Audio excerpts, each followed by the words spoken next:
Estamos de volta com o debate entre os candidatos ao governo de São Paulo, uma promoção do UOL, da Rádio e TV Cultura e da Folha de São Paulo. Esse programa tem transmissão em tempo real também pelas mídias digitais das 3 instituições. Vamos rever agora como serão as regras deste bloco. Neste bloco, jornalistas das empresas que compõem o pool fazem perguntas aos candidatos. Perguntas de 45 segundos e respostas de 3 minutos. Todos os candidatos são perguntados. Em seguida, mais um segmento de confronto direto. Candidatos indicados em ordem por sorteio escolhem um outro candidato para responder, com réplica e tréplica. Cada candidato pergunta uma vez e responde uma vez. Os tempos são os mesmos do primeiro confronto, ou seja, pergunta de 45 segundos, resposta de 3 minutos, que podem ser divididos entre resposta de pelo menos 1 minuto e a tréplica. O candidato que fez a pergunta tem direito a uma réplica de 1 minuto. Todos os candidatos perguntarão uma vez e todos responderão uma vez. Vamos então às perguntas dos jornalistas que compõem o pool. A primeira pergunta, por ordem de sorteio, é para o candidato Vinícius Poit e será feita pela Joyce Ribeiro, da TV Cultura.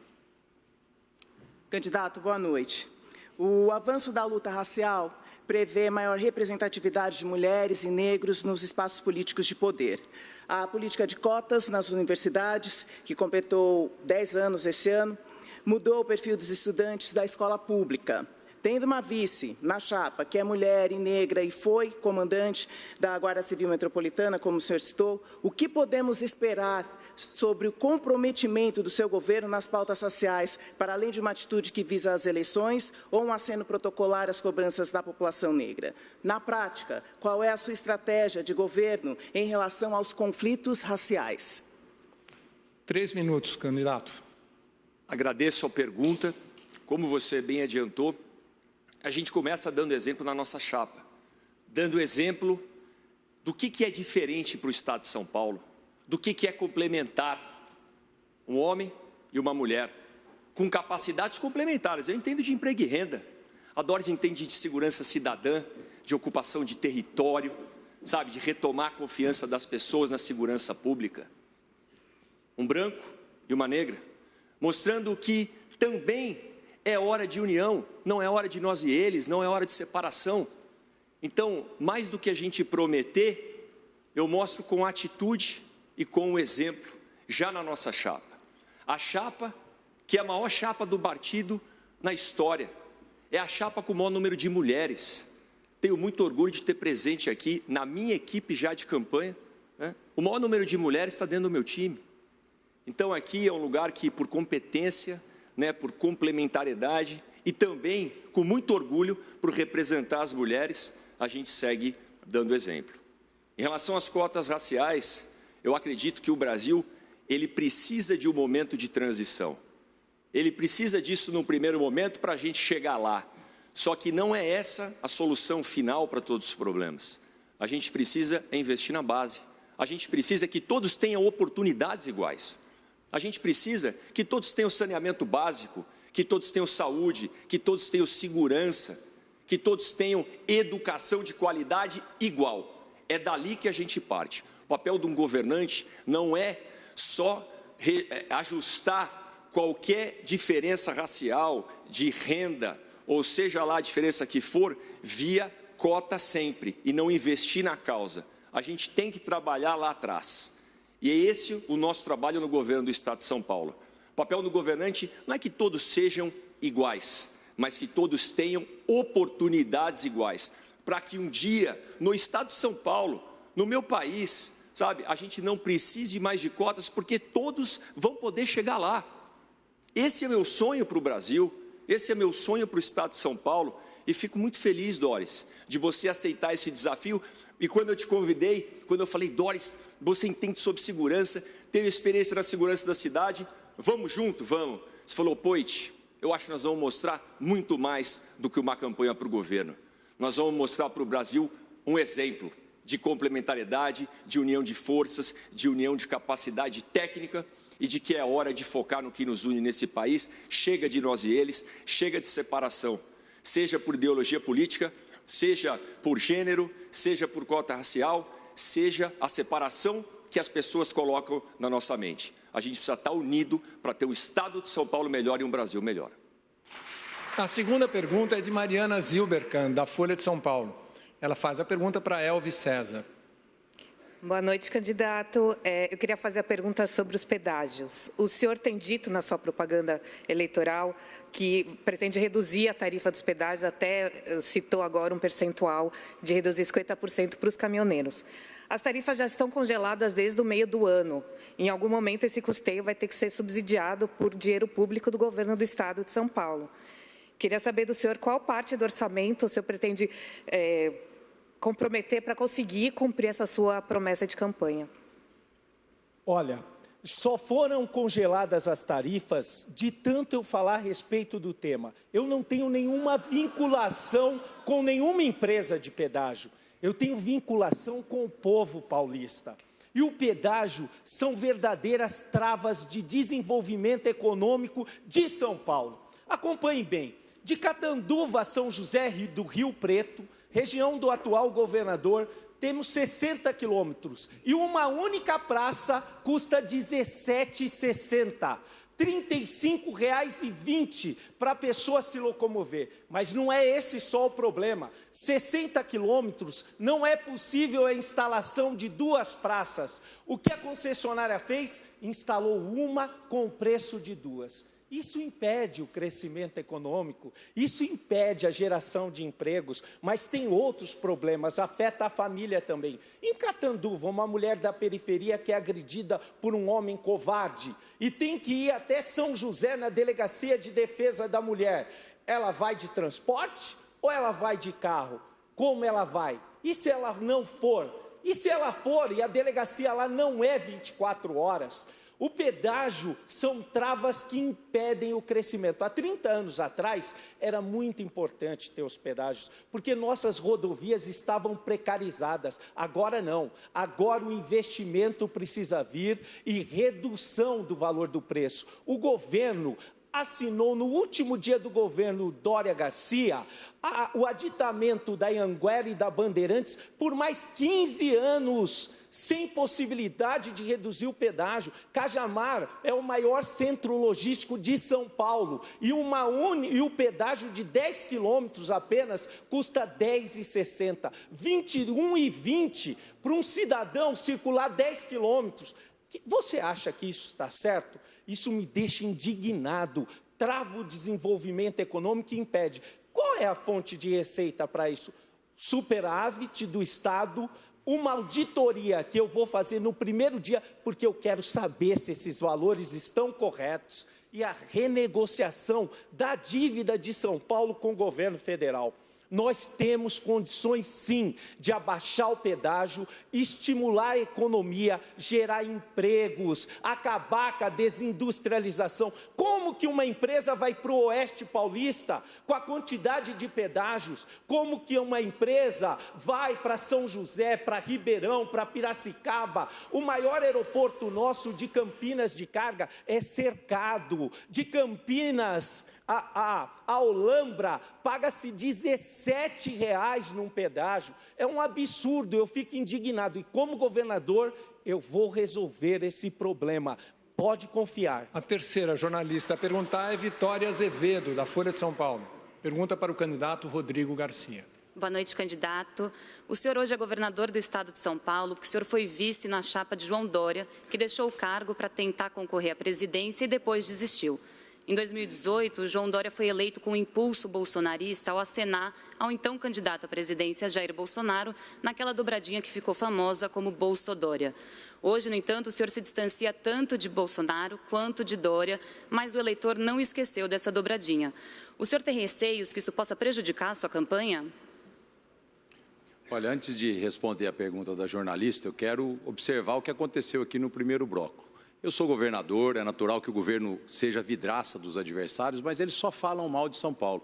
Aqui ninguém reconhece absolutamente nada, o valor do poupa-tempo, do bom prato, das AMEs que nós temos em todo o estado de São Paulo, dos mais de 103 hospitais, das melhores estradas do Brasil, enfim. Tudo isso é uma conquista da população de São Paulo que a gente dá valor. Poupa Tempo mesmo é o melhor serviço público do Brasil e em pesquisa aqui da própria Folha de São Paulo, né? Então é fundamental que os candidatos parem de criticar o Estado, aqui nada funciona, eu penso diferente deles, nós temos o melhor Estado do Brasil, disparado do segundo. Agora, como tudo na vida, nada é perfeito, só Deus é perfeito. Então nós precisamos trabalhar, mas trabalhar acordando cedo, dormindo tarde e buscando resultado nas nossas atitudes.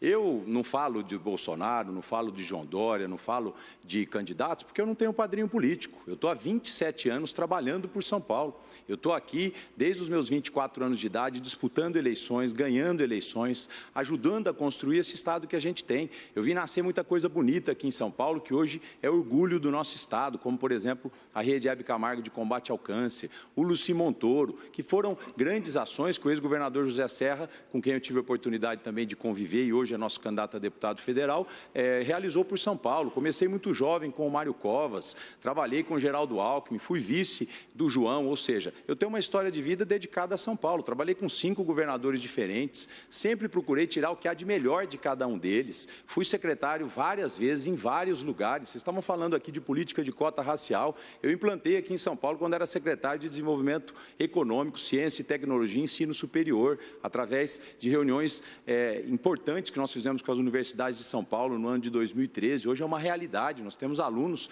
egressos de escola pública e também com cotas dentro das universidades de São Paulo, estudando nas melhores universidades do Brasil. E eu estava lá, ajudando, fazendo, vivendo o nosso Estado de São Paulo. Portanto, diferente deles, eu agradeço muito ao Estado que nós temos. Sei que nós temos que percorrer um longo caminho pela frente ainda, e é por isso que eu quero ser governador nos próximos 4 anos. Eu assumi o mandato há 5 meses, já tomei atitudes importantes aqui na área da segurança, na área da saúde, na área do mutirão de saúde. Nós fizemos muitas ações e eu já dei resultados aqui para todos vocês, ou seja, diferente deles, eu amo o meu Estado, falo bem de São Paulo e sei que nós precisamos corrigir muita coisa e eu estou aqui para continuar o que vai bem e para mudar aquilo que não vai bem. E quanto a essa questão política, eu me apresento, eu vou disputar minha 7ª eleição, fui vitorioso em todas as eleições e me apresento mesmo com 46 milhões de padrinhos nessa eleição, que é a população de São Paulo. Eu não estou aqui para defender meu partido político, minha coligação, eu estou aqui para defender São Paulo acima de qualquer outro interesse.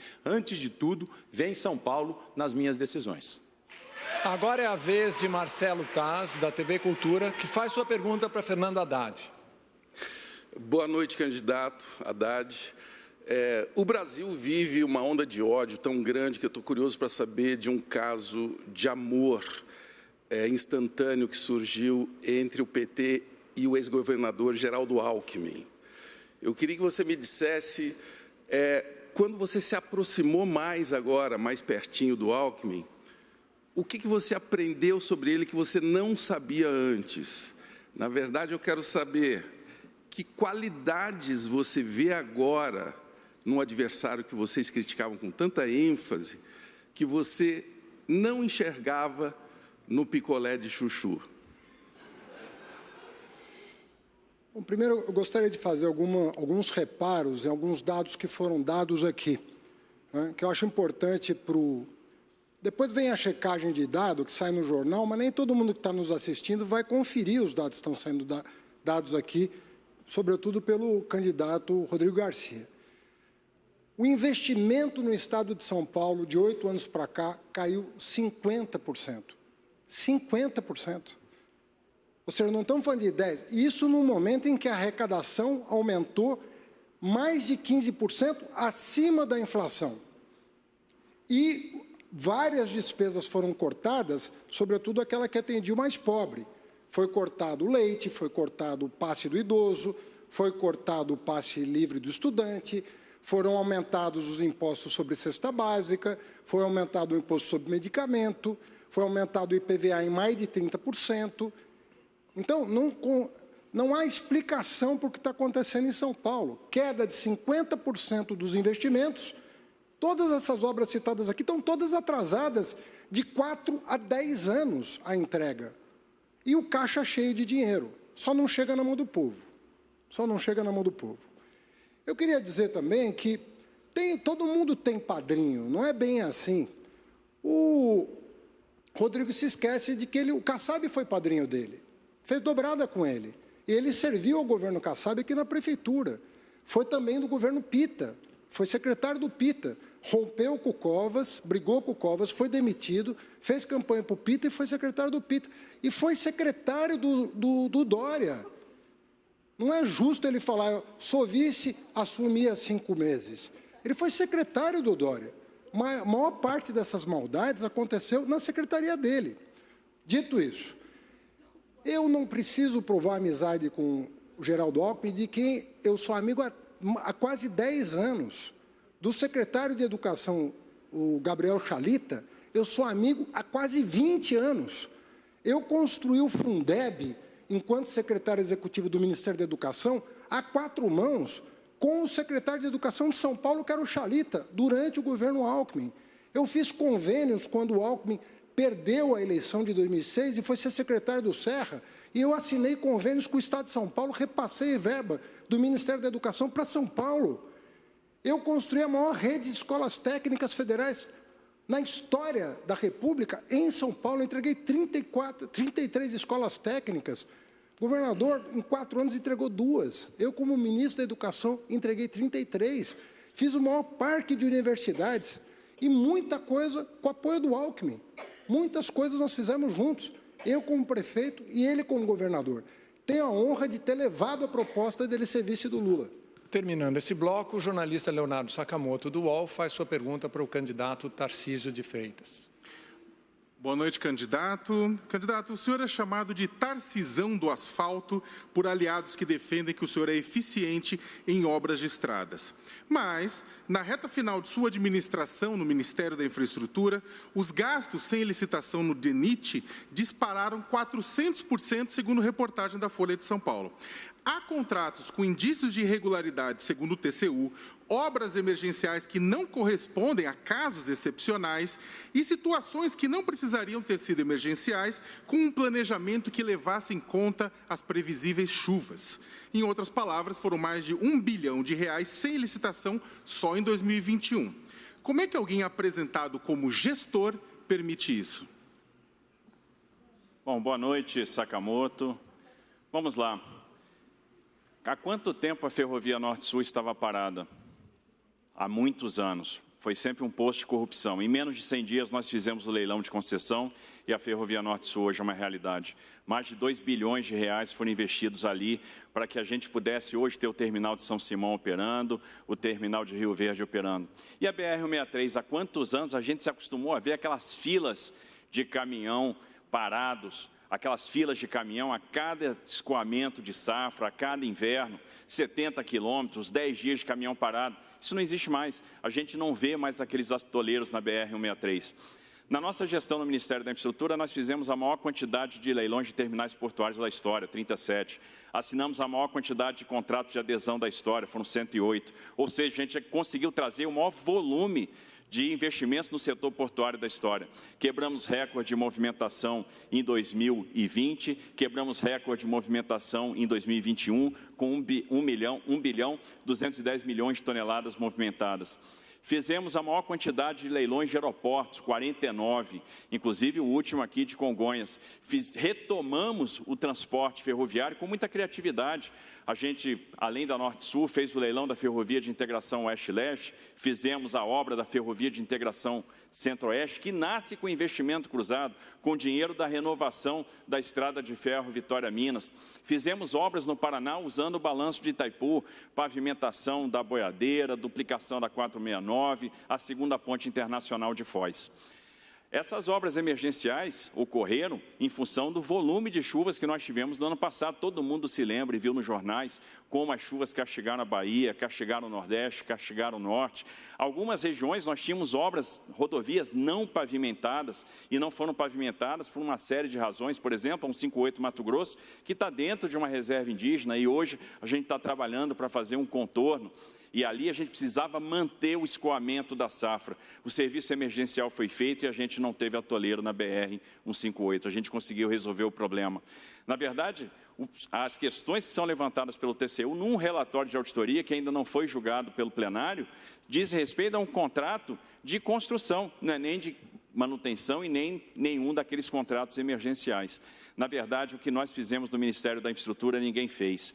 Nós fizemos 100 leilões de concessão nesse período com 2 anos de pandemia. Contratamos 100 bilhões de reais. Daqui a alguns anos, todos vão perceber uma infraestrutura muito mais eficiente, muito mais sustentável e muito mais barata. O que nós fizemos vai reduzir o preço dos fretes em mais de 30% no longo prazo e a gente vai ver o Brasil sendo muito mais competitivo. Vamos agora a mais um confronto direto entre os candidatos. Fabíola Cidral. Vamos lá, Leão. Em ordem de sorteio, o primeiro candidato a perguntar é Rodrigo Garcia. A quem o senhor faz a sua pergunta? O senhor tem 45 segundos. Vou perguntar para o Fernando Haddad, candidato do PT.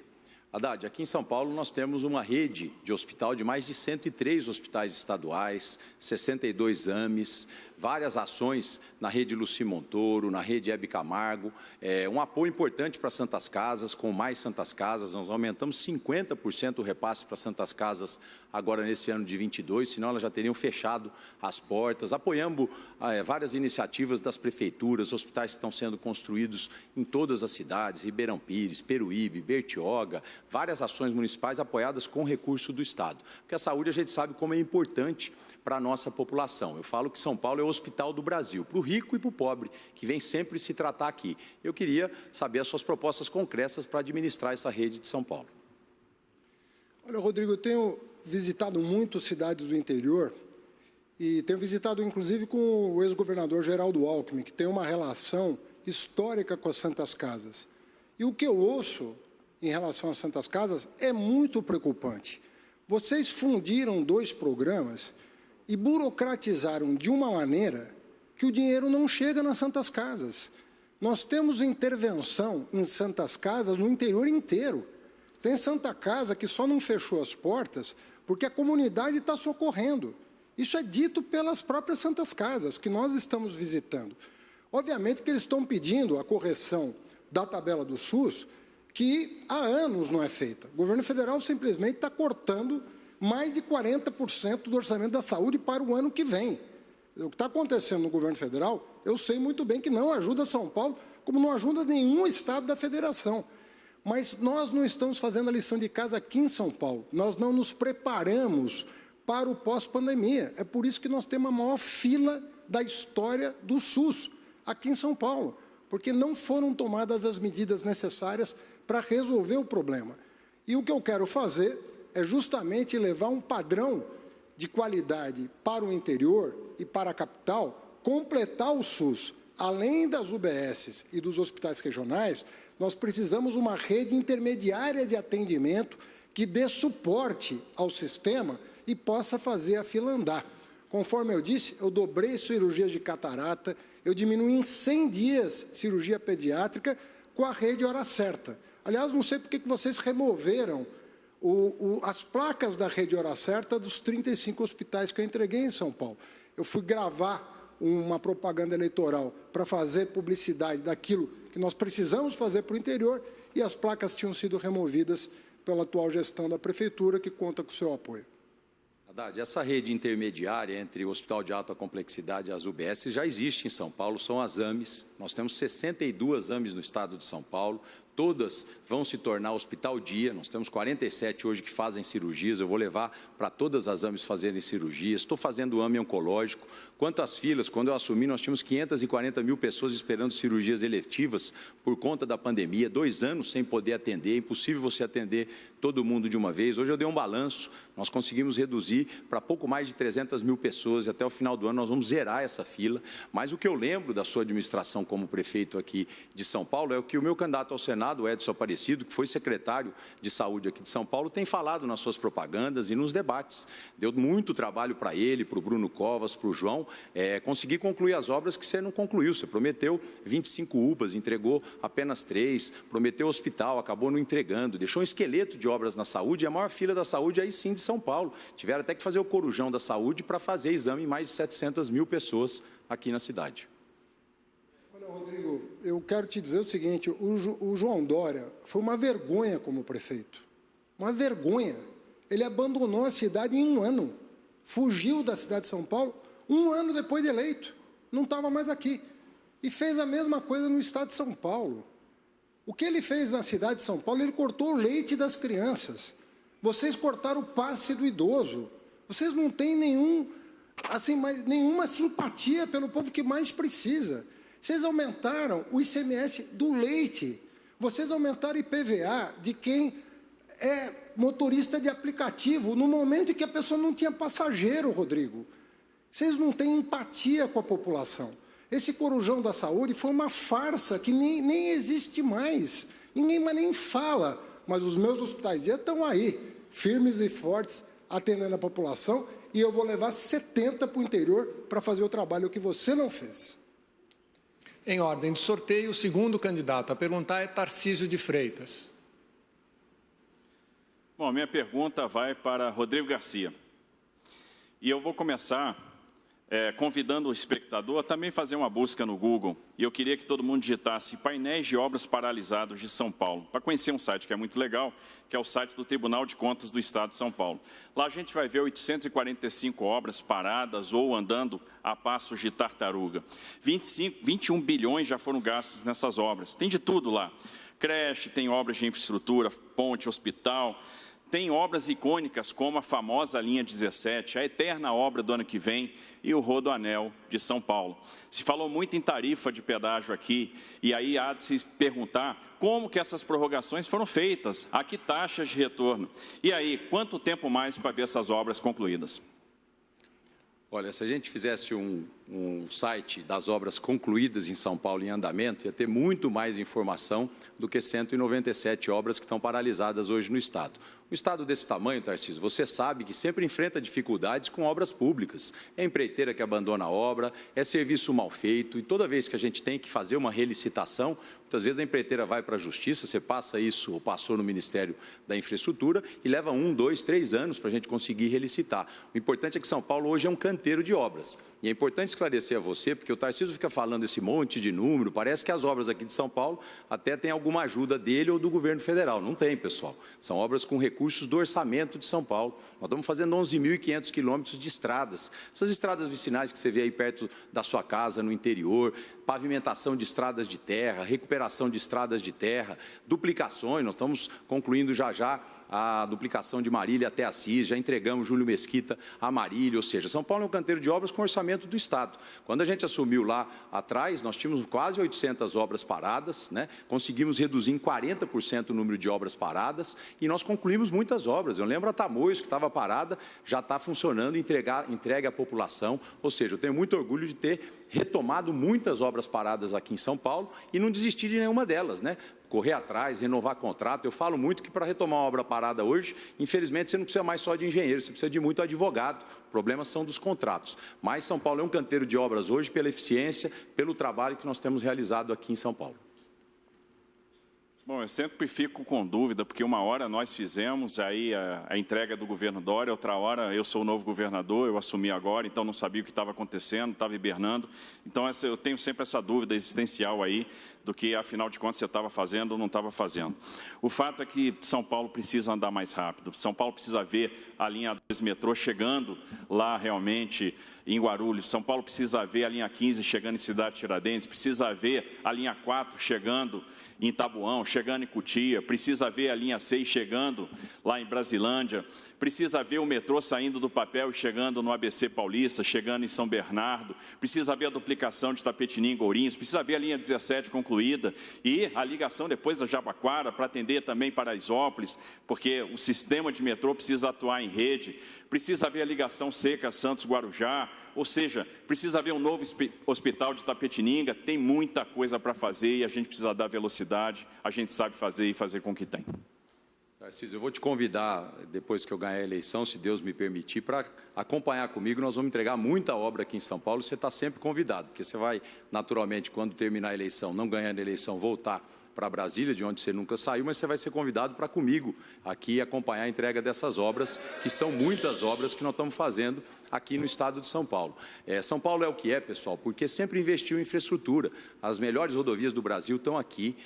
Nós temos feito grandes investimentos, as maiores obras públicas do Brasil estão aqui, e obras reais. Esse sistema metrorrodoviário e ferroviário de São Paulo, ele nunca teve tanto investimento como está tendo nesse momento, e nós vamos continuar com isso nos próximos 4 anos. Eu aprovei agora esse mês, pela primeira vez, tirei do papel, e o projeto executivo foi contratado, a extensão da linha 4 até Tabuão, um sonho antigo, que foi aprovado esse mês. Aprovei também a extensão da linha 5 até o Jardim Ângela, também um sonho antigo, contratos que já estão assinados, aditados, para que a concessionária possa fazer esses projetos. Contratei o maior projeto, o número de projetos de rodovias da história. Eu vou estender a Castelo Branco, passando pela BR-153, chegando a Ixaporã. Farei o contorno de Ribeirão Preto, as marginais de São Carlos, as marginais de Rio Preto. Nós vamos continuar também fazendo o contorno lá de Prudente, ou seja, para que investimentos hoje possam continuar deixando competitivo o Estado de São Paulo no futuro e gere emprego para todos os paulistas.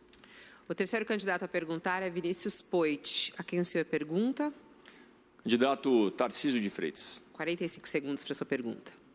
Tarcísio, você fala muito em desenrolar São Paulo, mas no último debate, quando eu lhe perguntei sobre uns baitas dos condenados que você escolheu para andar em São Paulo, você enrolou e não me respondeu.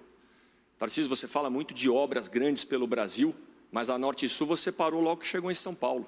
Prejudicou Dracena, Prudente, tantas cidades. Algumas rodovias duplicou para o Rio de Janeiro para lá e não para cá.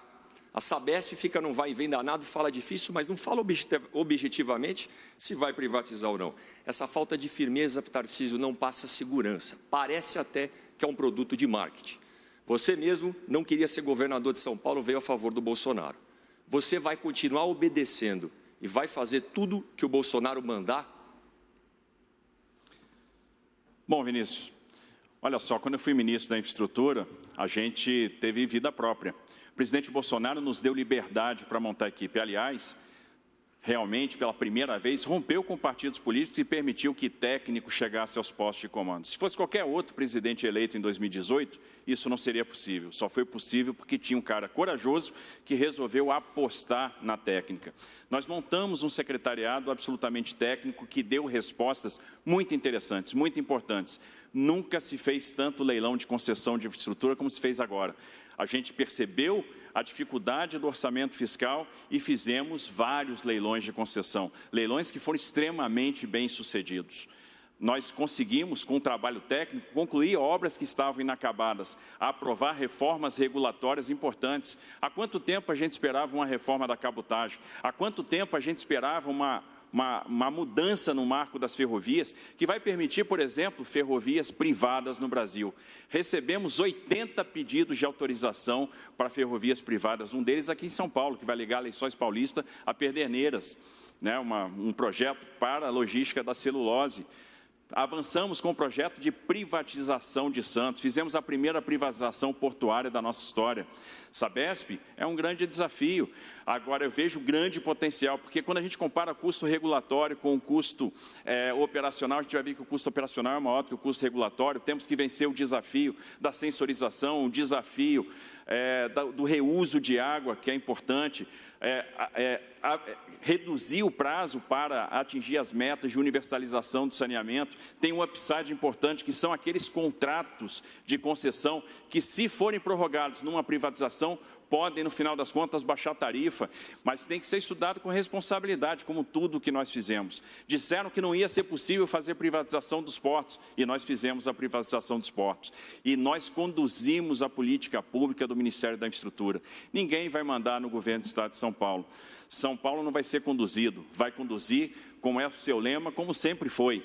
Pessoas que têm problemas, que estão em partidos aliados conosco, muitas das quais eu nem conheço, não farão parte do governo, porque o secretariado será técnico. Nós vamos fazer a diferença. 1 minuto para a sua réplica, candidato. Tarcísio, São Paulo não pode ser palanque eleitoral para nenhuma outra eleição. Como você acabou de responder, você foi conduzido e é conduzido pelo presidente Bolsonaro, foi conduzido para chegar aqui. São Paulo não pode ser conduzido, São Paulo conduz. São Paulo precisa retomar o espírito do governador, no espírito de Júlio Prestes, no espírito dos heróis da Revolução de 1932 e retomar protagonismo, retomar a autonomia do nosso Estado, Tarcísio. Tarcísio, a gente precisa tirar o governo do cangote do empreendedor.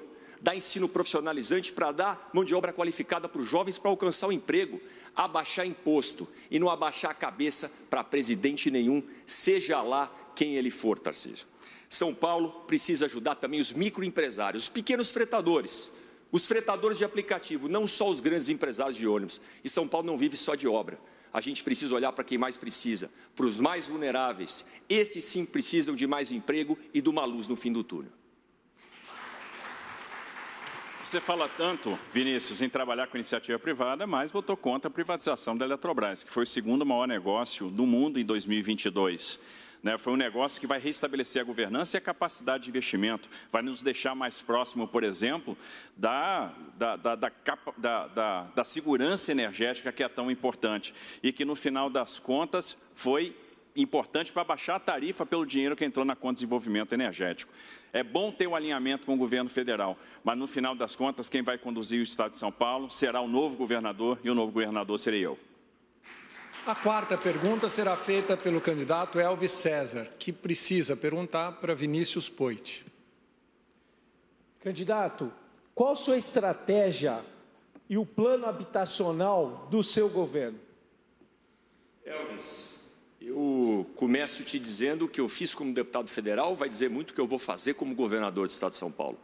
O maior programa de regularização fundiária que esse governo já viu. Gente, uma regularização fundiária é mais barato que construir um conjunto habitacional necessariamente.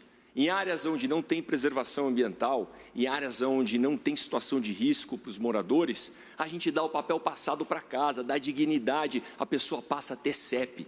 Você que está assistindo esse debate sabe o que é não ter CEP. Não dá para receber carta, não dá para abrir um crediário, não dá para ter segurança que aquela casa é sua para fazer uma reforminha, para ir numa casa de material de construção. E muitas pessoas, quando eu falo de regularização fundiária, recebem o papel passado. Sabe o que eles me falam, Elvis? Puxa vida, posso morrer em paz, que a casa vai ficar para os meus filhos. Regularização fundiária é capital, porque abre empresa, toma crédito, empreende. E regularização fundiária, com R$2.000 você regulariza um lote. Com R$200.000, mais de R$200.000, a CDHU está construindo casa aqui em São Paulo, que poderia ser construída pela iniciativa privada por 170. Aí já tem uma ineficiência na própria CDHU. Então, tudo que der para regularizar, nós vamos regularizar. O que precisar entregar conjunto habitacional, a gente vai entregar. Mais barato, sem cabide de emprego e sem corrupção que a gente vê em empresas estatais, Elvis. Novamente, como deputado federal, eu passei um projeto na Casa Verde e Amarela que permitiu flexibilizar melhor os lotes. No meio da pandemia, tem muito mais família vivendo num lote menorzinho, então dá para a gente dividir para cada um ter sua casinha e também permitir PPP para municípios que não têm dinheiro, que pode alguém formar uma associação, vocês sabem, vocês que formam associação e regularizam os lotes, sabem como funciona. Pega capital, resolve, paga parceladinho e tem a sua casa. É essa política habitacional que a gente vai fazer para o governo do Estado de São Paulo. Candidato Elvis, tem 1 minuto para a sua réplica. Poit, eu fiz a maior regularização fundiária do Estado de São Paulo. 40.000 imóveis, 23.000 escrituras entregues. O meu governo foi promissor, foi pioneiro na regularização fundiária.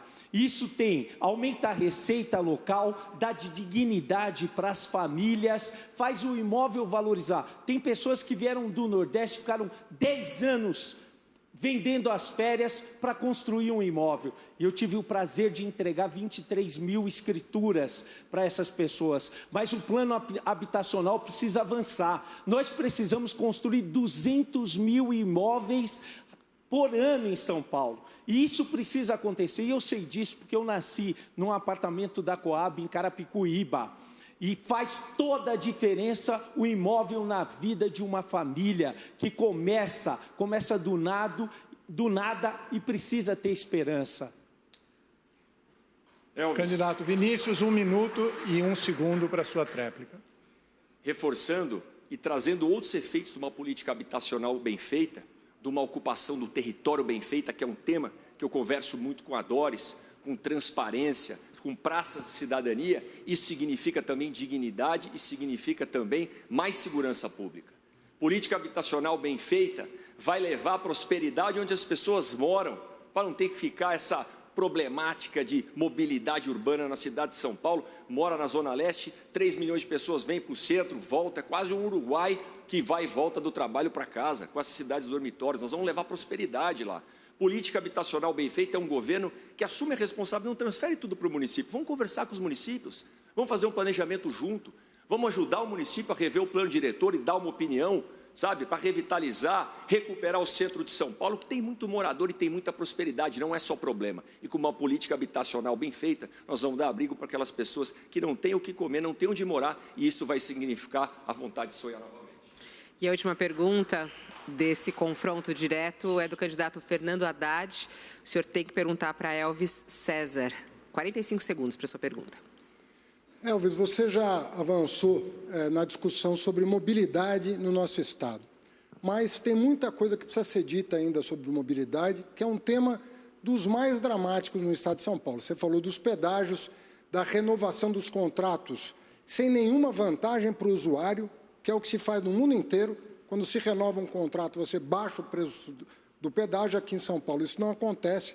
O atraso enorme das obras, sobretudo do metrô aqui na capital, o metrô que não saiu ainda para a região metropolitana, todas as estações citadas, Jardim Ângela, Taboão, cancelaram a obra do metrô do ABC. Eu queria saber qual é o seu plano de mobilidade para o Estado de São Paulo.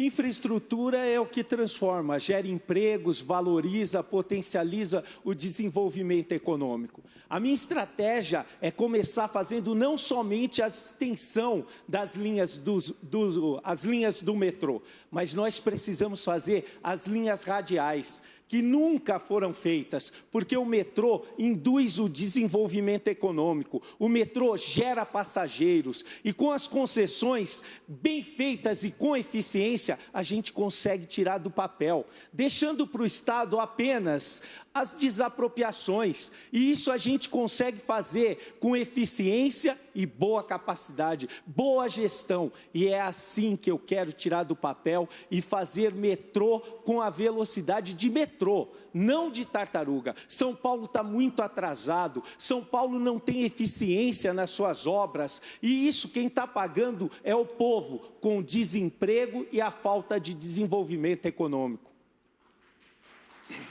1 minuto, candidato, para sua réplica, Fernando Haddad. Eu queria me comprometer com você que me ouve. Eu jamais vou renovar um contrato de concessão de pedágio sem a redução correspondente ao fato do investimento ter sido amortizado. O metrô de São Paulo, da capital, vai sair para a região metropolitana, vai chegar no ABC.